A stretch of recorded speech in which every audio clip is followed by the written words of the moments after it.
سلام فتوات تقاتلتي أبناء لهم عن فيديوهاتنا نريان خون ኢትዮጵያ ዝመርሐ ኤርትራዊ ጀነራል ፕሬዝዳንት ትራምፕ ኣብ ቀይ ባህር ዘሎ ኣብ ፀሓይ ካብ ጅምር 6 ሰሙን ጥራይሲ 6 ቆሎ ወጨሪፎም ኣሜሪካ ኣብ ቀይሕ ባህር ሜጀር አልማዝ ሃይለ ተሰዊያ ህወሓት ናብ አዲስ አበባ ኸይዱ መሰበ ስልጣናት ብልጽግና ከም ዘይደራደር አፍሊጡም ኣብ አስመራ ኣብ ሓደ መዓልቲ ውሽጢ ማረብ ዘናበስ ስበራና ቀለይ ከመላለስ ጽምዶ ናብስ ኩሉ ነገር አተናምበ ሃይለ ፈናን ደኔና ክልተ ኸዋት ህዝብ ኮይና መፍለይ ለይውሉ صمد كويتا صمد قدم انت اذا كنت كم حدش تقرم انت تباسنا نعرق صبغ تسرحنا خان مرق نتزسقرنا تريد سقم كلت خونكاس كم حدا قلصم سلام تازي ناي ويني كي مسلكاتكم ناي بركت ولا سب سلام تاي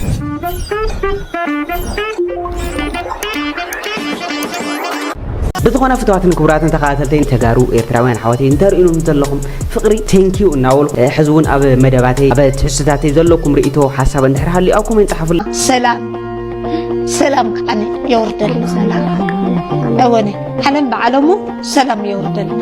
هاجرنا سلام انتقينا علم بعلمه نحنا نقصن من أسيء قصن عديتا نقصن أبوتا تقصن زغابير أملاق بعلمه محرته وردل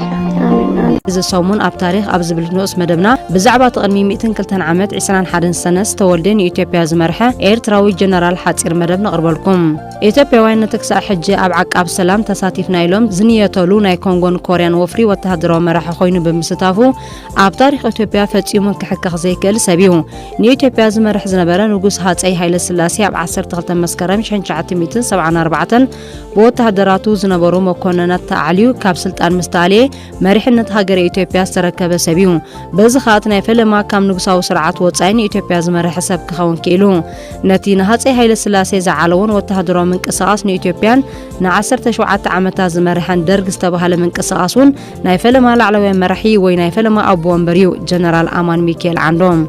جنرال أمان ميكيل عندهم كاب تحموش ولدا زفري سدرا بعسران حادن سنة 1924 أبز عزقا إيرترا توليدو أب سودان دمات مرتو تخطاتيلو سرعات إنجليز أب كلا إكيونات عالم نفاشيستاوي سرعات إيطاليا مسعرخا اتهاجرو قديفو أب سدى زنبرة تعقبو زنبرة نقوس هايل سلاسيخا ناب إثيوبيا تملسة أتي أب سودان زنبرة أمان عندهم كا مست نقوس ناب إثيوبيا بممتع أو تهدرو مسارع نقوساو سرعات آتوا أب كيونات كوريا كمون قلولاو كونغو نوت هدرات إثيوبيا مريح بمخاد تاريخي جنات فتسمع بتزنا بروت هدراوي كإلتنا ناي ممرح بقعتن كاب شنشعات 200 سانكلتن ناي ميجر جنرال معرك تقبله أب شنشعات 200 سنة 4 إثيوبيان سومالين بروب تصحيبا أب حيال كينات تتسمدا ندحنت إثيوبيا كأنمي زخنا دما جنرال أمان ميكيل عندوميو جنرال أمان ميكيل عندهم أب أوغادين أب كينات إثيوبيا سوماليا لعل كياو جنات فتسمع بزي زرايا قراتنا دما أنبسام دربدا زبل ساقواتو وهبو دحرز كينات إثيوبيا استفلالي من قصاص كتري جمرة حزبي بفلاي دما تمهار يونيفرسيتي قبل علزي نقصاو سرعات انبيتا كسمع جمرة حزبي إرترا دما نرب حارس حيالان كتقام تباهيلو أب تحت فدريشن كأوران كلو نقص هايل السلاسي خانة تسمعو فدريشن بمفراس ني إرترا أب تحت قزعات إثيوبيا أتوا نزيزي فتحو سانة استقام حزبي إرترا بحد مسكرم 1900 سان حدن عدقو قال سفلما ازغالسي نتي اب إثيوبيا تفطيرو زنبره انبنينت ندادي وسخلو محاورة سرعة هايل السلاسية دما كنا آنق جمرة نزمن قصاص دما وتهدراو سرعة هايل السلاسية زنبورو تتصنبروا جنرال أمان ميكيل عندهم كا أول حلقاتيتن مقابيتن 1974 مس نقوس هايل السلاسية زعلوا وتهدراو من محدار ركب كم جمرة تنقرلو أول حاملة دما حلقة الصف وتهدراو قجلو خنا شماغل جيزيا وتهدراو من محدار مال الدرب نهات أي هايل السلاسية كاب سلطان عليو أبيت صحبة ربعي كفل سراويت مسداغونو دحر سلاسة معالتي مالد ب10 حموشة مسكرم 1974 دما جنرال أمان ميكيل عندهم مرح إثيوبيا كخون تمززا جنرال أمان ميكيل عندهم بسنكي سرعة درج أما بالحمسة عموتو بعسران سلسان 1974 هيوتو حليفو زي خبركم من زي خبركم انتخاطات سلتي مدبنا نزي صفحة تاريخي هيوت نايزي جنرال أب شانلنا أتم مرح إثيوبيا زنبري إرتراوي جنرال بزبلا رأسي زدالنا مدب كتكاتاتولو نعدم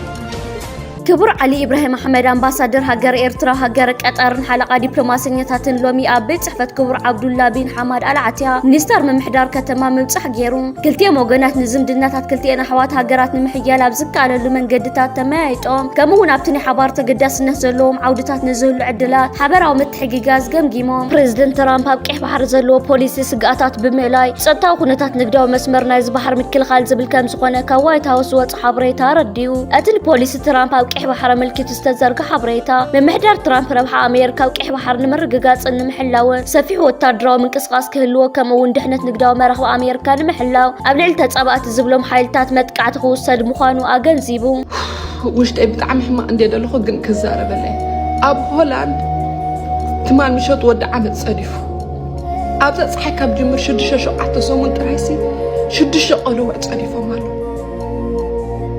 ከመይ በጃ ንጠንቅ 10 ግዜ ብዜና ዛረብሉ ቆልዑ ካብ ትግሙቶ ንላዕሊ እዮም ዝምጠጡ ኣብ ባልኮም ኣይትግደፍዎም ዕምባባታት ኣብ ባልኮን ኣይትግበሩ ሓደ ነገር ንኽስሕቡ እዮም ዝጸልፉ ደሎ ኣብ ፊኒስትራ ዕምባባታት ኣይትግበረ ኣብ ፊኒስትራ ገዲፍ ክኖ ላዕሊ ንታሕቲ ትውረድ ኣብሉ እንታይ ዘጋጥም ደሎ ሓት ክዳን ጋለታ እዞም ናይ ሎም ቆልዑ እንታይ ዓይነት ዕድል ይደለዎም ኣብ ማኪና ተተረሲዖም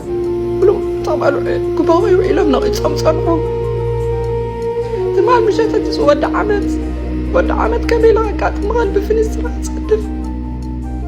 ካብ 13 ደርቢ ካብ ገለ ደርቢ በጃ ክንጠንቀ ከይመጽእ ኣብ ኣስመራ ሓደሽቲ ፖለቲካዊ ምዕባለታት ምስምዖም ቀጽሎም ኣለዉ ኢትዮጵያ ኣብ ዶባትና ገዚፍ ሰራዊታና ጸጋዕት ክትወረና ኣብ ምድላዋላ ክብል ሚኒስትር ጉዳያት ወጻኢ ኤርትራ ዑስማን ሳልሕ ገሊጹ ኩናት ናብ ኤርትራ ይጽጋዕሉ ኣብ ዘለሉ ህዝቢ ጽዋን ሕብራት ሃገራት ግን ኤርትራ ኣብ መኽሳስ ተጸሚዱ ኣሎ ክብል እዩ ንዲፕሎማስኛታት ኣኪቡ ኣብ ዛሃቦ ዝጽ መግለጺ ኣፍሊጡ ዘሎ ሚኒስትር ወጻኢ ጉዳያት ኤርትራ ዑስማን ሳልሕ ንዲፕሎማስኛታትን ንኣምባሳደራትን ዲፕሎማስኛታትን ኣብ ዛሃቦ መምርሂ ቤት ምኽሪ ሰብኣዊ መሰላትን ሕብራት ሃገራት HRC ኣብ ልዕሊ ኤርትራ ዘውፅኦ ናይ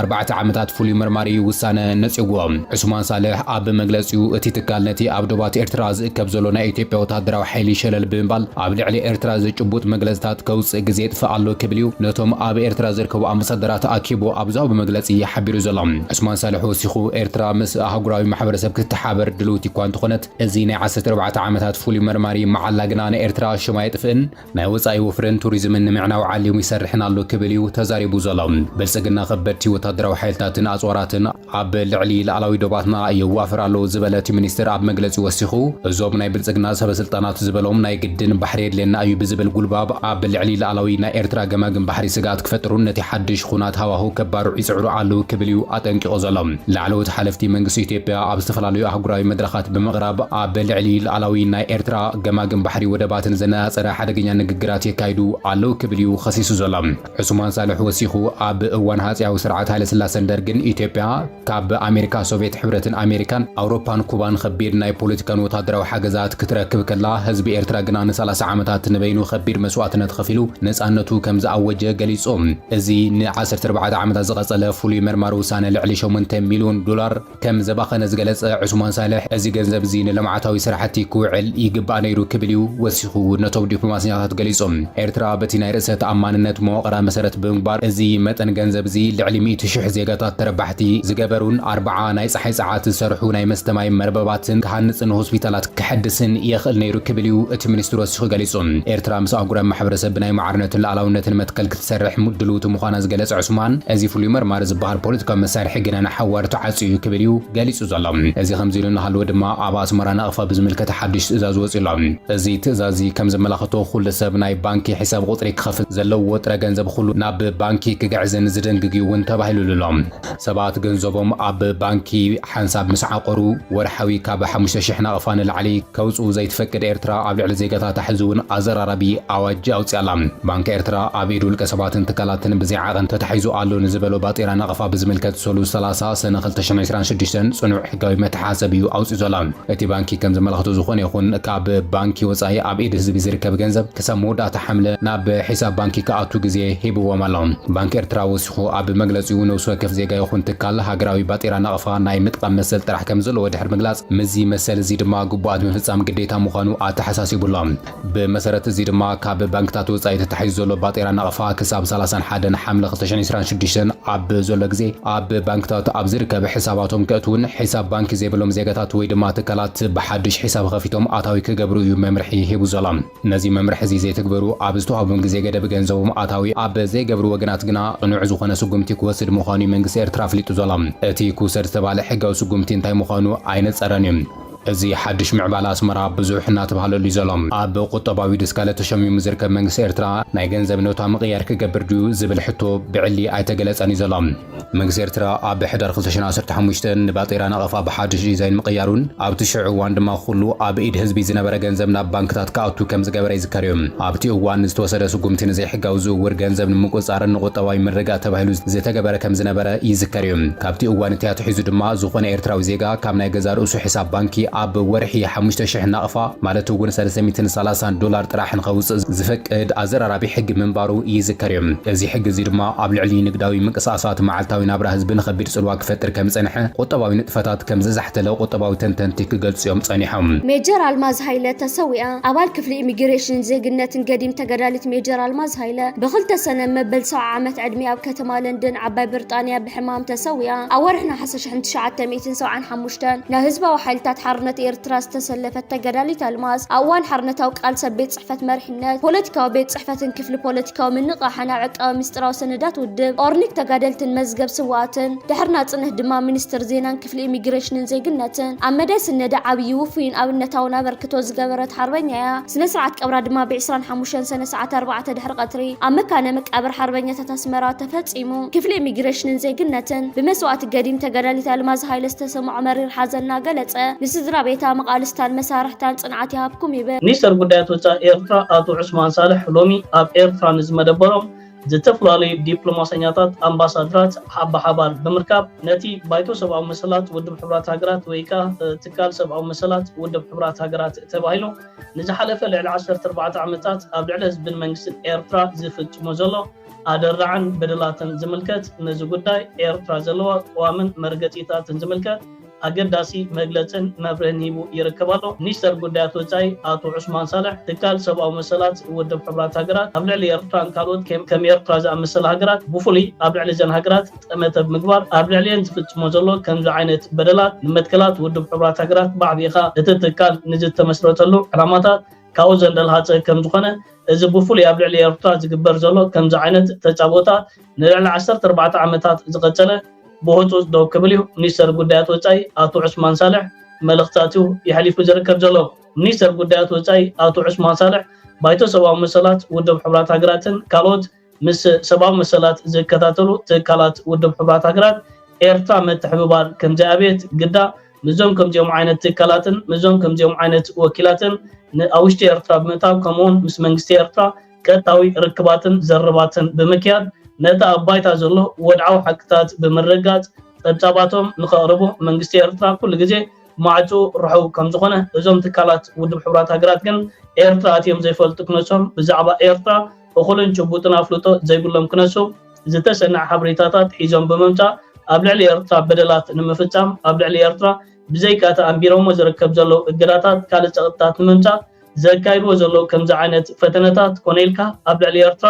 ፖለቲካዊ መርገፂታት ዝተታሕዘ ኮነ ኢልካ ኸ ንህዝብን ሃገርን ንምሕሳይ ዝግበር ዘሎ ፈተነታት ከም ዝኾነ ድሕሪ ምሕባር ኤርትራ ምስ ትካላት ሰብኣዊ መሰላት ውድብ ሕብራት ሃገራት ይኹን ካልኦት ዓለም ለኻዊ ማሕበራትን ተጣበቕቲ ሰብኣዊ መሰላትን እናባህልቲ ምስኦም ተሓባቢራ ክትሰርሕ ኤርትራ ድልውቲ ከም ዘላ ኣረጋጊፅ ይርከብ ኣሎ ሚኒስትር ጉዳያት ወጻኢ አቶ ዑስማን ሳልሕ ኣብ መወዳእታ ኤርትራ ማሕበራዊ ፍትሕን ኣገልግሎትን ንምንጋስ ተካይዱ ዘላ ሓያል ፃዕርታትን ጠቒሱ ይርከብ ኣሎ ገለ ካብቶም ጠቒስዎም ዝርከብ ዘሎ መንግስቲ ኤርትራ ዘሰላስሎም ዘሎ ዓበይቲ መደባት ህንፀትን ልምዓትን ምዕባለን ብዓብዩ ኣገልግሎት ኤሌክትሪሲቲ ኣብ ውሽጢ ኤርትራ ዝሓፀርተ ዓመታት ዝተሃንፁ ፀሓያዊ መመንጨዊ ፀዓት ከምኡውን ምስ መዳይ ጥዕናን ትምህርትን ተታሒዙ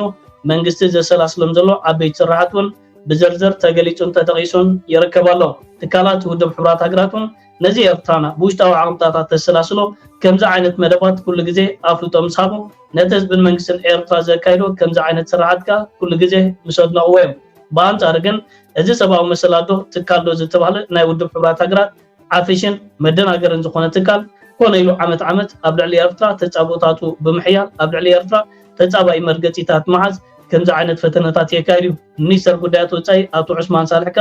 ነዚ ኣብ ልዕሊ ኤርትራ ዝግበር ዘሎ ኮነ ኢልካ ከምዚ ዓይነት ተጻቦታት ነቶም ኣብ ኤርትራ ዝመደበሮም ኣምባሳደራት ወከልቲ ሃገራት ከምኡውን ትካላት ውድብ ሕብራት ሃገራት ሎሚ ሂቦ ዝርከብ ዘሎ ሓበሬታ ብሕፅር ዝበለ መንገዲ ነዚ ዝመስል ኣብዚ ዝሓለፈ ቅድሚያት ከምዚ ተኸታተልናዮም ከምዚ ተዓዘብናዮም ባይቶ ሰብአዊ መሰላት ውድብ ሕብራት ሃገራት ንኤርትራ ዝምልከት ዘይከውን ጸብጻብን ሓበሬታን ዘርጊሕ ነይሩ ኣብ ግዜን ሰዓቱን መንግስቲ ኤርትራ ብመንገዲ ሚኒስተር ዜና አቶ የማነ ገብረ መስቀል አቢሎ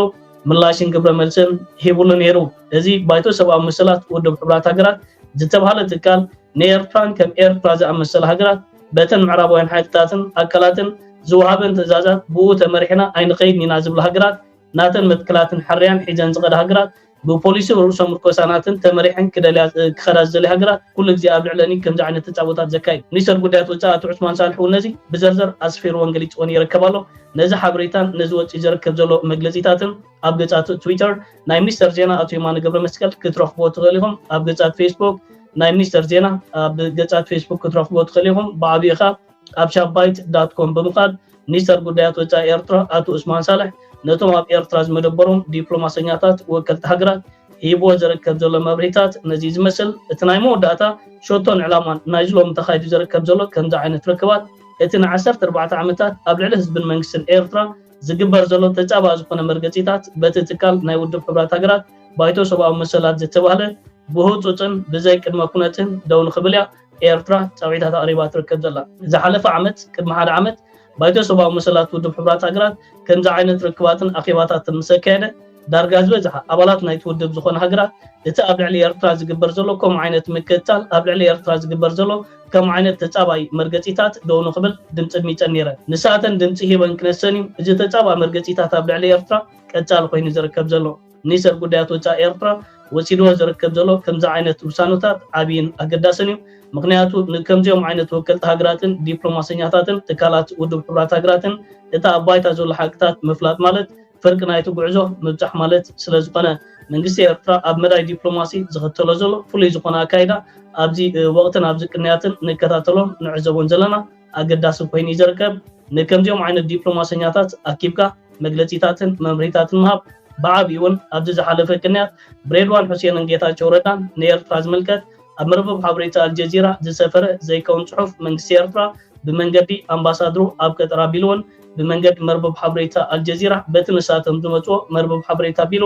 ምላሽ ተዋሂቡ ነይሩ ስለዚ እዚ ዝወሃብ ዘሎ ከምዚ ዓይነት ኣገዳሲ ግብረ መልሲ ኣብ ግዜን ሰዓቱን ወሳንን ኣገዳስን ኮይኑ ዝርከብ በይቲ ሓይልታት ዓለም ዓይኖም ናብ ኤርትራ ይገብሩ ከም ዘለው ተገሊጹ ንነዊሕ ዓመታት ብሰንኪ ዝተፈላለየ ፖለቲካዊ ምኽንያታት ካብ ምዕራባዊ ተነፂላ ኣብ ትሕቲ ከቢድ ቁጠባዊ ማዕቀብ ጸኒሓ ዝነበረት ኤርትራ ኣብዚ ሕጂ እዋን ማእኸል ኣቓልቦ ዓለማዊ ፖለቲካ ትኸውን ከም ዘላ ሓደስቲ ጸብጻባት ይሕብሩ ብመሰረት እቲ ዝወፀ ሓበሬታ ዋሽንግተን ነቲ ኣብ 2021 ብትእዛዝ ፈጻሚ ኣካል ኣብ ልዕሊ ኤርትራ ዘንበረቶ ከቢድ ማዕቀብ ንምልዓል ትዳሎ ከም ዘላ ይንገር እዚ ናይ ፖሊሲ ለውጢ ዝመፀ እቲ ንዓለማዊ ንግዲ ወሳኒ ዝኾነ መስመር ቀይሕ ባሕሪ ብሰንኪ ኣብ የመን ዘሎ ምንቅስቓስ ሑቲ ኣብ ትሕቲ ስግኣት ኣብ ዝወደቐሉ ዘሎ እዋን እዩ ኣሜሪካ ኣብ ቀይሕ ባሕሪ ርጉእ ወተሃደራውን ዲፕሎማስያውን ደገፍ ስለ ዘድልያ ምስ ኣስመራ ዘለዋ ዝምድና ንምሕዳስ ትሰርሕ ከም ዘላ ተንተንቲ ይገልጹ ብተመሳሳሊ ስዑድ ዓረብ እውን ላዕለዎት ልኡኻታ ናብ ኣስመራ ብምልኣኽ ኣብ መሰረተ ልምዓት ወደባትን ጽርግያታትን ኤርትራ ብቢልዮናት ዝቑፀር ዶላራት ንምውፋር ትዳሎ سعود عرب نتنا فيجن 2030 قطبة مدباتان مسلات سلام انصتان قيح بحري كم قدامነት تحزلا بريزيدنت ኢሳያስ አፈወርቂ ነታ ኣመንጎ ዓበይቲ ሓይልታት ዝፍጠር ዘሎ ውድድር ብጥንቃቐ ይከታተሎ ከም ዘለዎ ብምግላጽ ኤርትራ ብወገና ምስ ሱፐር ሓይልታት ዓለምና ክትተሓባበር ከላ ሉዓላውነታን ስትራቴጂካዊ ናጽነታን ኣብ ዋጋ ዕዳጋ ከይኣቱ ብተደጋጋሚ ክትገልጽ ጸኒሓ እያ ሓደ ካብቲ ንጹር መርገጺ ኤርትራ ድማ ጸጥታ ቀይሕ ባሕሪ ብሃገራት ወሰን ወሰን ባሕሪ ጥራይ ክመሓደር ከም ዘለዎ ዝብል እዩ ኣብዚ ዞባ ካልእ ዘየቋርጽ ወጥሪ ኮይኑ ዘሎ ድማ እቲ ኣብ መንጎ ኤርትራን ኢትዮጵያን ዘሎ ዝምድና እዩ ኢትዮጵያ ናብ ባሕሪ ንምብጻሕ ዘለዋ ድሌት ዳግማይ ከተልዕሎ ከላ ኤርትራ ግን ኣብ ዶባታ ወታደራዊ ድልውነት ትሕይል ኣላ ኤርትራ ምስ ግብጺ ብምስማዕ ኣብ ጉዳይ ጸጥታ ቀይሕ ባሕሪ ኩናት ሱዳንን ተመሳሳሊ መርጋጺ ሒዘን ይርከባ ብሓፈሻ እቲ ንዓሰርተታት ዓመታት ተነጺሉ ዝጸንሐ ቀርኒ ኣፍሪቃ ብሰንኪታ ኣብ ቀይሕ ባሕሪ ዘሎ ቁጠባውን ጸጥታውን ረብሓታት ማእኸል ጂኦፖለቲካዊ ቃልሲ ሓይልታት ዓለም ኮይኑ ኣሎ ኤርትራ ኣብዚ ሓድሽ ምዕባለ ዘለዋ ስትራቴጂካዊ ኣቀማምጣ ንመጻኢ እቲ ዞባ ወሳኒ ተራ ክትጻወት እያ ተባሂሉ ይእመን ንዓቕሊ ጽበት ሰልፊ ብልጽግና ዘቃልዐ ህውተታ ጋዜጣ ሓዳሲ ኤርትራ ቀብጸተ ተስፋ ሰልፊ ብልጽግና ናብ ዝለዓለ ደረጃ ወሪዱ ከም ዘሎና ጎልሐ መጽ ኣሎ ክትብል ጋዜጣዊ መግለፂ ኣውፅያ ጋዜጣ ሓዳሲ ኤርትራ ኣብቲ ዘውጻቶ መግለፂ ብልጽግና ዓቕሊ ጽበቱ ኣብ ዝቃልዐሉ ናይ መወዳእታ ነጥቢ ዝበጽሐ ይመስል ድሕሪ ምባል ብመንገዲ ትህውተታን ተለኣኺ ጌታቸው ረዳ ዘጋውሖ ኣዝያ ኣሰልካይ ናይ ሓሰት ጠቐነታት ኣብ ልዕሊ ኤርትራ ድማ ንእሽቶ መርኣያ ጥራይ ክትብል ገሊጻ እታ ጋዜጣ ወሲኻ ጌታቸው ረዳ ካብቲ ዘይርጉእ ኩነታ ኣእምሮን ዝጋልበቶ ፖለቲካዊ መርገፂታቱን ዝብገስ ኣብ ዝኾነ ጉዳይ እውን ዝበሎ ንሕድሕዱ ዝጋጮ መግለፂ ዘቕርብ ሰብ እዩ ድሕሪ ምባል ኣብ ዝቐረበ እዋን መስተጋድዶ መወዳእታ ዘይብሉ ኮምራ ፀርፍታት ዝዘንበሉ ዝነበረ ፌደራል መንግስትን ቀዳማይ ሚኒስተሩን በለጻዊ ኺዳን ድሕሪ ምፍጣሩ ተሰልቢጡ ነቲ ዓሰርተታት ዓመታት ሒዝዎ ዝነበረ ፖለቲካዊ እምነት ብዝሕንከት ከናሽ ይስማዕ ኣሎ ብምባል መብርሂ ሂባ ሚኒስተር መሬትን ማይን ኣከባብን ኤርትራ ምስ ኣካላት ውድብ ሕቡራት ሃገራት ብምዃን ኣብ ደቡባዊ ቀይሕ ባሕርን ዞባ ደቡብ ዘተኮረ ናይ ስራሕ ዓውደ መጽናዕቲ ኣካይዱ እዚ ኣገዳሲ ስራሕ እዚ ምስ ውድብ መግብን ሕርሻን ከምኡ እውን ምስ ትካል ልምዓት ውድብ ሕቡራት ሃገራት ብምትሕጋዝ ዝተዳለወ ኮይኑ ካብ ዓለማዊ ትካል ከባቢ ደገፍ ዝረኸበ እዩ እቲ ዓውደ መጽናዕቲ ብቐንዱ ኣብ ኣጠቓቕማ መሬት ዕቀባ ከባቢን ዘተኮረ ኮይኑ ንዝተፈላለዩ ናይ ልምዓት ወደባት ንምውሃድ ዝዓለመ ከም ዝኾነ ይግለጽ ብተወሳኺ ንዝተተግበሩ ናይ ከባቢ ልምዓትን ፕሮጀክታትን ንምግምጋም ንመጻኢ ንምልምላምን ዝዓለመ ከም ዝኾነ እውን ተገሊጹ እቲ ብሚኒስትሪ መሬትን ማይን ከባብን ዝተወደበ ናይ ምክክር ዓውደ መጽናዕቲ ቀንዲ ዕላምኡ ካብቶም ዞባታት ዝርከብሉ ማሕበረሰብ ንለውጢ ኣየር ዝፃወሩ ዓቕሚ ንምህናፅን ዘላቒ ኣጠቓቕማ ባህላዊ ጸጋታት ንምርጋጽን ዝዓለመ እዩ ውድብ መግብን ሕርሻን ኣብ ምምሕዳር ኣተጋግብራ እቶም ፕሮጀክታት ብምትሕባር ነቶም ፕሮጀክታት ዘድሊ ፋይናንሳዊ ደገፍ ዘቕርብ ትካል እዩ እቶም ፕሮጀክታት ክሳብ ሕጂ ዘርእይዎ ውፅኢታት ዘጋጠመ ብድሆታት ብምግምጋም ድማ ውፅኢታዊ ንምግባር ዘኽእሉ ሜላታት ብምሕንጻጽ ኣብ መንጎ መንግስታዊ ትካላትን ኣህጉራዊ መሻርክትን ዘለው ውህደት ንምጥንኻር ዝዓለመ ምዃኑ ተገሊጹ እዚኦም ድማ እዚ ድማ ራእዩ ብ80 ሚልዮን ቅርሺ ተሸይጡ ኣነ ሕጂ ኣብ ናይ ፖለቲካ ኤርትራ ከምዚታት ክትሰምዕ ከለኻ በቃ እቶም ኤርትራውያን ይግረሙ እዮም በቃ 10 ሚልዮን ይብሉኻ 80 ሚልዮን ሽዑ ናብ ናቕፋ ቀይርዎ ክንደዚ ይብሉኻ ኣብ ናይ ፖለቲካ ትግራይ ግን ኖርማሊ ወላ ሰብ ቀቲልካ ብ10 ሚልዮን ክትወፅእ ትኽእል ኢኻ ሶ እዚ ሰብ እዚ 80 ሚልዮን ቅርሺ ተሸይጡ ኣዲስ ኣበባ ዘሎ ገዝኡ ንኸይውረስ ውሕስና ሂቦም ኣለዉ ነዚ ነዲስ ኣበባ እንድሕር ሰዲድኩሞ ናይ ሞት ሞት በቃ ዓሪፉ ከምቲ ንወዲ ወረደ ዓሪፍካ ተቐመጥ ዝበልዎ ዓይነው ነዚ ከምዘይ ምሕረዎ ፈልጥ እየ who cares እዚ ካብ ህዝቢ ትግራይ ይበልፅኒ እዚ ኩሉ ተጋዳላይ ሕወሓት ኣብ ድኽነት ክነብር ከሎ እዚ ሰብ እዚ ተወሓደ ናይ $1 ሚልዮን ዝኸውን ሃፍቲ ነይርዎ ኣብ ኣዲስ ኣበባ ዝነበረ ናይ ሴኩሪቲ ስራሕ ብምሉእ ኮንትራት ዝወስዱ ዝነበሩ በዓል ዚኣቶም እዮም ኣብ ታሪክ ትግራይ ምናልባት ዝለዓለ እዩ ወዲ ወረደ ክንደይ 600 ሚልዮን 600 ሚልዮን ቅርሺ ኖርማሊ ባና ኣብ ናይ ፖለቲካ ትግራይ ኖርማሊ ከይተገረሙ ኢለ ሓደ እዚ ካልእ ተወልደ ዕንበብ ኣብ ትሕቲ ቁፅፅር ናይ መሪሕነት ፒኤልኤፍ እዩ ዘሎ ተወልደ ዕንበብ ማለት ነግረኩም ተወልደ ዕንበብ ካብ ዝእገድ ብዙሕ ገይሩ ዝተወሰነ ኣዋርሕ እኳ ተገበረ እታ ደብዳቤ ዕረ እንዳጣዓመቶ ሎማዓንቲ ተረኪብዎ ኣሎ ብዝቕፅል ዝወዓሎ ገበን እንተሃልዩ ብሕጊ ክሕተት እዩ ይብል በዚ ናይ ተወልደ ዕንበብ ኣክንዲ ተወልደ ዕንበብ ሓድሽ ናይ ስለያ ናይ ትግራይ ናይ ስለያ ላዕለዋይ መሪሕነት ተሸይሙሉ ሽሙ መን ይበሃል ኮሎኔል ኣስመላሽ ወልደ ምሕረት ወይ ድማ ወዲ ወሌ ይበሃል ናይ በረኻ ሽሙ ተጋዳላይ ካብቶም መለስ ዜናዊ ዝፈትዎም ዝነበሩ ናይ ስለላ ናይ ደህንነትን ሓለፍቲ ዝነበሩ ወዲ ወሌ ኣብ ናይ ተወልደ ዕንበብ ቦታ መጽይሉ እዚ ወዲ ወሌ ወይ ኣስመላሽ ምሕረታ ኣስመላሽ ወልደ ምሕረት ንብዙሕ ዓመታት ኣብ ናይ ሕወሓት ብፍላይ ኣብ ናይ ወፃኢ ናይ ስለያ መሓውር ዝሰርሕ ዝነበረ እዩ ስለዚ ካብኡ ዝሓሸ ሰብ መጽይሎ ማለት እዩ ተወልደ ዕንበብ ከም ወዲ ወረደ ቁሙስረኛ እዩ ናብ ዝኸዶ ይብሉ ግን we don't know in case ከምዚ ጌታቸው ረዳ ኬላ ጥሒሰዶ ገለ ኸይደዶ ዝበሉ ከምኡ ኢሉ ክሃድም ከይፍትር ሓደ ኣብቲ ናይ ስለያ ስራሕ ብዙሕ ዓመታቱን ስለተቐመጠ ተወልደ ዕንበብ ሁኖስ ገንዘቡን ስለዘለዎ ከምል ስለዝኽእል ሓደራ ኹን ብል ግን 00 ተወልደ ዕንበብ ኣበይ ይበልዕ ኣበይ ሰቲ ኣበይ ድቅስ ኣበይ ካፌ ኣበይ ኢንተርኔት ይጥቀም ኩሉ ፍሉጥ ኣብ መቐለ ዘለኹም ሮማዶ ሆቴል ትብል እንድሕራላ أو غيركم تولع عم بكتره قوت فوليو أو يزوج في الله إنترنت كتكلم ويشاختي ويقال خبل رومادو هوتيل تبهر لا تكون مام كتمام مقالة أبا يزوج سلازم تاعي خبل دلي نبتملوت أي بالكاني وحافشوا إن كيز أنت مليت كاجن ويل نفسها حسب الله سلازي أبزغت نزلوا سمون أبتقرأ من الوقت بزح ما أسرت قال خطري تقوليهم سو بزح حيت الدانا قط سلازي أب تحت تولد عم بكوينهم الفيدرال منجست زسللو زنبرو مستر زحلفو زنبرو ابز سومن كلتا سومن زي اب تحت قطصر سلازاتو بزح همز حدش نجر كيمسلوكم الي سلازي اندحر زغونه سب تعاسير له اسيرو من اندحر يلكم اب سومن زي مستولد عم بكوينو الفيدرال منجست زسلل زنبري بفلاي دقنستيو الله ام مقاله 10 ጊዜ ደጋጊማ ነግረኩም አለው ነጊረኩም ዶክተር አብርሃም በላይ በቀጥታ ዝዝን 15 ለን 10 ዝሆና ደቀንስትዮ አለው ዶክተር አብርሃም ገንዘብ መሊኡ